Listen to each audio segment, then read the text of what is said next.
My name is Tom Anderson, Olympia artist. This is my piece called Water Tool number 23. I think I've done at least 23, maybe more, but that was a convenient number at the day that I signed it. This is indicative of a style of work that I've been doing for the last, actually I did my first one about 10 years ago, where I selected an ore, found object, and as I do frequently when I'm inspired to go in a particular direction, I find an object, maybe a globe, maybe a guitar, maybe an ore, and figure that would be a good vehicle to use as a canvas for the mixed media type of work that I do.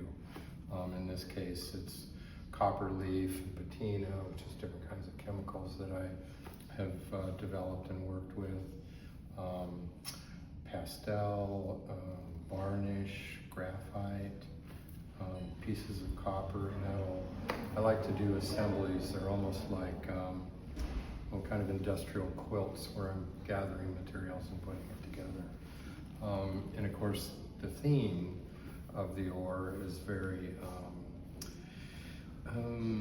it's very local in that Olympia has such a strong maritime history. I also was one of the team of artists. There were 4 of us that did the Park of the Seven Oars. And so I designed and conceptualized doing the oars as a representative of that historical and indigenous history to the area. And that's, so there's a long history and a lot of stories behind it.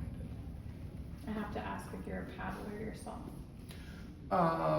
Not on a regular basis. I mean, yeah. I mean, I live on a lake. You know, paddling is something that's very, very mindful and meditative. So, but what I really like is the kind of history of the shape of the ore, what it does. That's the idea of calling it a water tool, because it's a very much of a tool to get us from one place to another.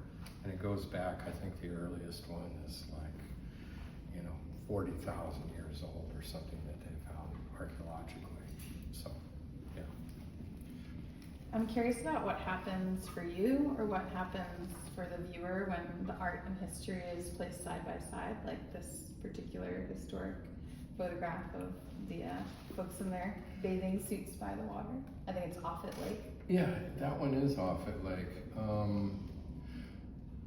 Well, I think it kind of cements the idea that the history of outdoor recreation, the economics of the marine, being in a proximity to water, that not only the history, but just how it's figured into, the prominence of culture, particularly in Olympia. You're not going to get the same living in the east of the mountains, but perhaps. So, yeah, I like history. I think history is one of those things that gives us a touchstone. And there's a great phrase from Harry Truman is, the only thing that's new is the history you don't know. And so as we delve into history, it can be an inspiration for moving forward. And as an artist, I think that, I anyway, respect the historical significance of work and inspiration, and it inspires me too. Stepping back a little bit, we're in this new museum, the Art and History Alliance Museum. Why shouldn't people come to this museum? Why should they? Oh, I think museums are great. They are a depository of our culture, and again, if you don't understand the past, you can't move forward into the future.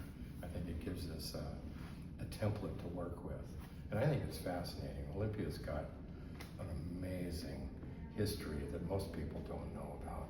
I don't know all of it, but I've studied a little bit of it, and It's pretty profound. And I wish there were more museums, not only art museums, and there will be in the future, but history museum, a maritime museum. Those would all be great. Do you want to just close with what's coming next for you? If you have any work you're excited about that you want to share? Well, I'm still working on some of these. I gathered a lot of ores during the process. I had a show that opened at Art House 2 years ago, and I did 12 or 14 ores for that. And if I remember right, they all sold. So it gives me room to kind of inspires me to keep moving with that concept and exploring it a little bit. Other than that, it's October and I'm just beginning to prepare for winter. Chop wood, carry water. I have to ask, where do you find all these ores? Well, secondhand places. Friends were calling me up and telling me that they were cleaning out the barn. And online, but I didn't have much success doing that. I kind of like the engagement of working with a friend that went, I've had this ore, and it's just been sitting around, and I'd like you to have it. When I did the show, there was a woman that came in, and she said, I have some ores, would you like them? And I said, sure. And so she left the show, and then she came back about an hour later with these 3 incredible ores. One of them was a Quinault ore, that was hand carved, and another one was an Inuit ore from Alaska that was used for kayak. And these were all hand carved out of cedar. And I said, wow, these don't need anything to be added to them. They're so complete and beautiful in and of themselves that I just thanked her for the gift and left it at that. So I have them in my studio. That's amazing. Yeah. Okay, so if anyone watching this has some ores in their sure. garage. Okay, is there anything else you want to mention? Don't bring me any rabbits. If I get into a rabbit fray, so. Okay. Thanks.